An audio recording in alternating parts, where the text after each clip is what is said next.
Expedition 33 is done, but you're still caught in the choice of verso or male. But what if I said that was all a massive distraction to blind you from the real suffering, the tragedy of crossing a bridge to loot a chest that was made of limbs and crushed spines, the reality of stripping the joy of a dead boy's face to climb a wall and you felt nothing because the game never told you what you were doing. Families of skinned Nevrons were used as camouflage by the people you were following. It's in the journals. While Lumiere debated cold or comfort, the Nevrons never got theirs. They got 33 expeditions arriving in the same colours, carrying the same flags, leaving the same wreckage, go back to the very first lie told at that harbour, to the 4 bodies Verso put in the ground to keep his secret. This is how we made a continent bleed. Verso killed them all. Julie, Claude, Louise, Dion. They asked the wrong questions on the wrong continent, and the price of truth meant that they would never see home again. Their graves still lie there. Renoir and Verso returned to Lumiere and started the next expedition. What does that say? 33 ventures followed, same flags carried into the same war, each one dyeing the invaded ground with their blood, for a truth that 2 immortal men kept. The Nevrons never got to make a choice. They paid the price of expeditions. What was hope for Lumiere was slaughter for the peoples of the continent. Everything that follows happened because of that decision. Every expedition that left a one-sided journal entry. The cost of the truth starts here.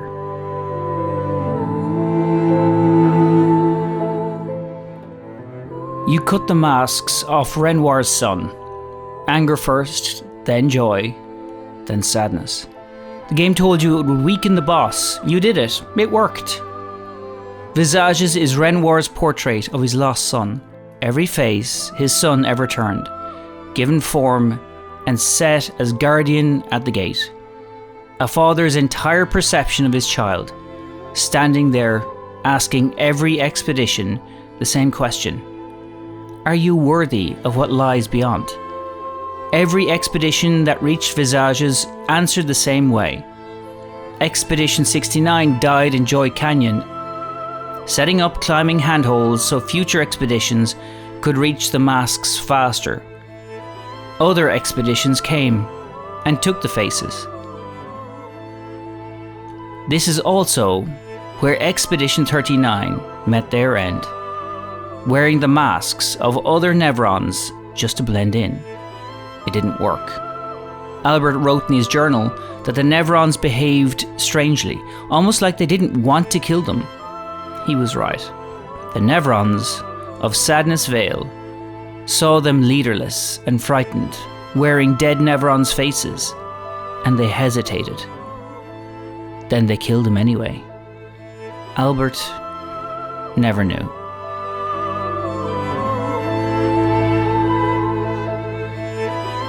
Expedition 55 weaponized the melody. It brought them further than almost any expedition before, all the way to an audience with Sirène. Sirène's Nevrons can only hear her song. Every instrument Expedition 55 carried went silent the moment they entered her space. The creatures built to guard her didn't hesitate. The music that had carried this expedition across the entire continent couldn't reach something that only listened for one voice. Brigitte of Expedition 46 fought for 4 days and 4 nights at Sirène's dress. Her last thought was that her daughter Lune would finish the slaughter. Lune did. She walked into that exact location and picked up murder like a family heirloom. Sirène is a husband's pledge to his wife. Brigitte spent 4 days keeping her expedition alive against a monument to love. Luna killed it to avenge her mother. You fought her too, took her heart, and moved on. Renoir painted her back. The next expedition came.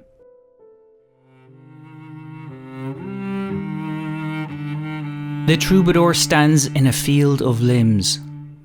He played his instrument and killed his friends. He stayed, trying to find the note that doesn't destroy.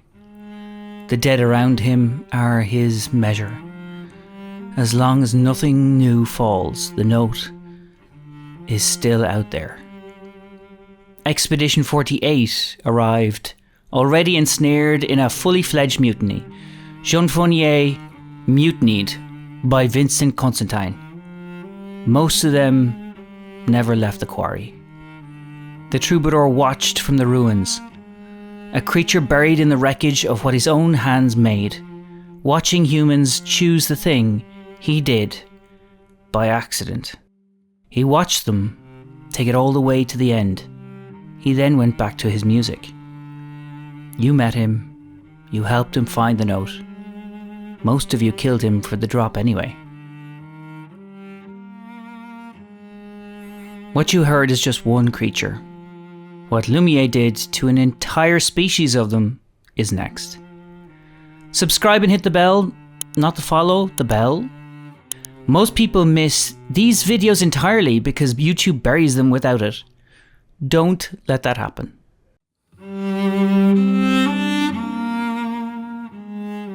Lumiere sold you the hero dream, and you swallowed it whole. Expedition 25 stripped the names and rich cultures from the Nevrons and turned them into type and weakness. They taught you that a mother protecting a nest is just a boss with a health bar and a predictable pattern. The propaganda was never questioned. You don't see a civilization. You see a series of mechanics to be solved with a blade.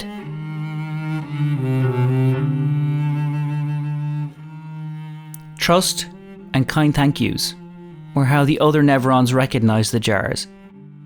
The first Nevron the game teaches you to care about is a Jar Nevron. Spring Meadows. He lost something small. He asked you to find it. He said thank you when you came back.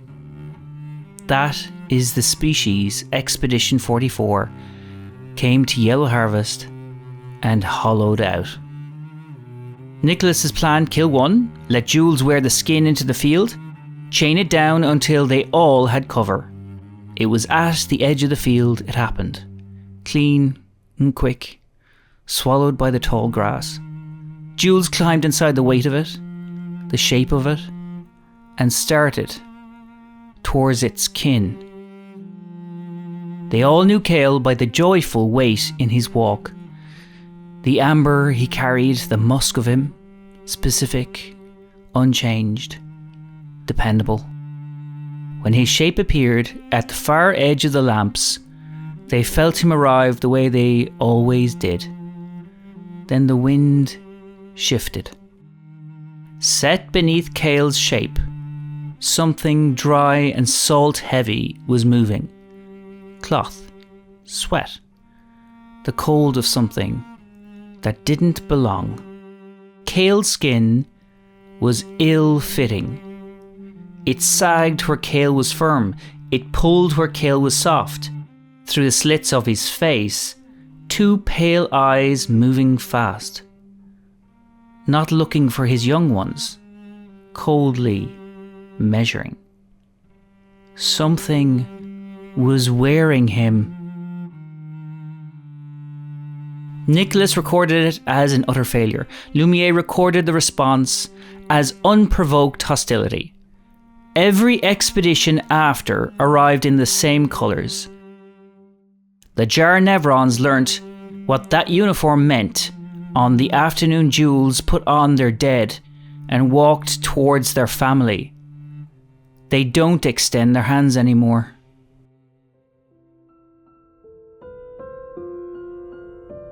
Three tribes. Poetry debates that ran for 96 hours. They lived among humans, they played with human children. held oratory games every 4 years in the mountains above the world. The fracture took a knife to all of it. Most were denied life. The rest sought sanctuary elsewhere. The rich culture of tribes ceased to exist. The people of Lumiere came to regard them as legendary, possibly even make-believe. What remained found shelter in cold stations of knotted trains. Expedition 51 reached the carousel, met their match in frozen hearts. Their last journal entry said they were grateful for each other. They never fixed the music. Expedition 65 made it no further than Minoko Station. The Grandis took them in. Over their remaining lifetime, they became family. The Gamage took them anyway. The Grandis, he just went back to the snow.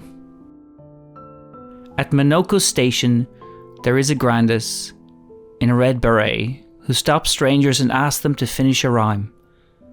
One of their debates lasted 96 hours. The fashionist challenging travellers to a couplet in a train station is the last living ritual of a dead civilization. You fixed the carousel. The music played for the first time in longer than Lumiere has existed. The Grandis was the only one there to hear it.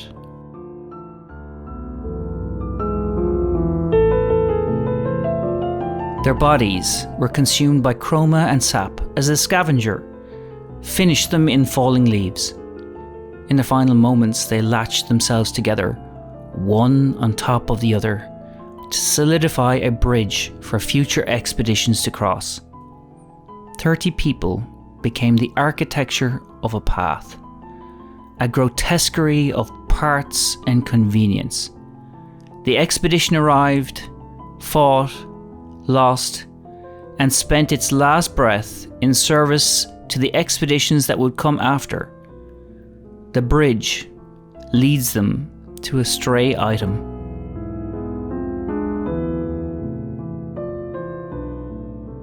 Lumiere's answer to the continent was submarines. The entire budget of Expedition 43 flowed directly into their form and construction. This would be the answer. Every engineer, every resource Lumiere had set aside to protect itself, spent on an underwater shortcut past the terror of the Nevrons.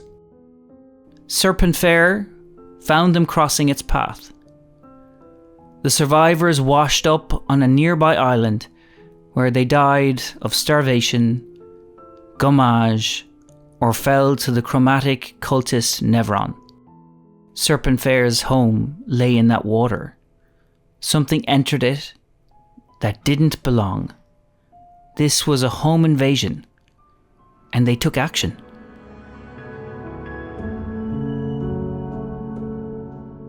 They saw the wrongness in it and acted. Expedition 54 looked at everything Lumiere was asking them to do and said, no. They were going to build something new Lumiere. A life on the continent without the war. The only expedition that ever said no. The chromatic Hexga killed them in Stonewave's Cliff Cave. Nearby, the white Hexga sits half submerged in the ground. It envies shinier Hexga. It feels a mental collapse coming. It asks strangers to bring it rocks. 2 creatures in the same cave. One trying to escape the system that was killing them. One stuck in the ground, falling apart, quietly, asking for something small. The chromatic Hexga killed the only people who ever tried to walk away. The white Hexga is still in the ground. The shop is at the link in the description. Everything there is built around this channel. If you have a moment, take a look, while the next one loads.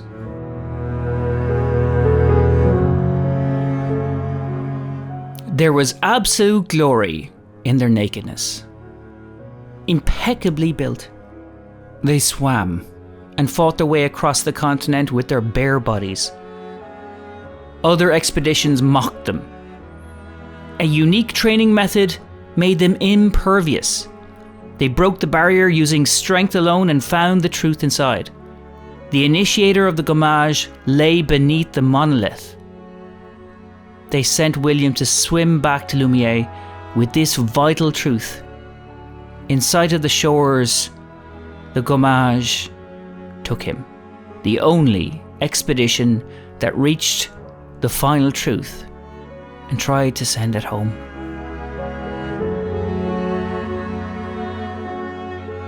Lumiere told the city that Chroma was a gift from the continent to help them survive. Expedition 12 found out that Chroma flows faster when in the throes of a creature dying. The glowing fields aren't beautiful. They're the runoff from a century of slaughter. Every time you upgrade your gear, you're using the rage and the remnants of someone that wanted to live but was denied.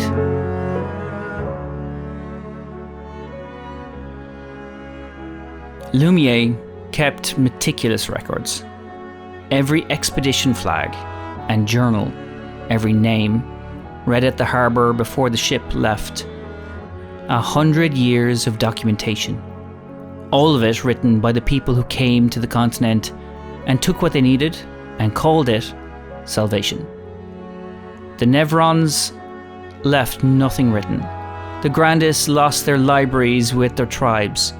The Jar Nevrons don't keep records of what was done to them in Yellow Harvest.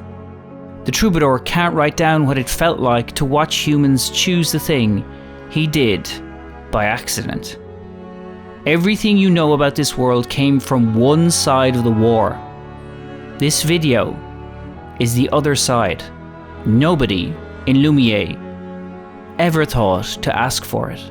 Wow, this has just been such a pleasure. I'm such a lucky boy. I can't wait to go home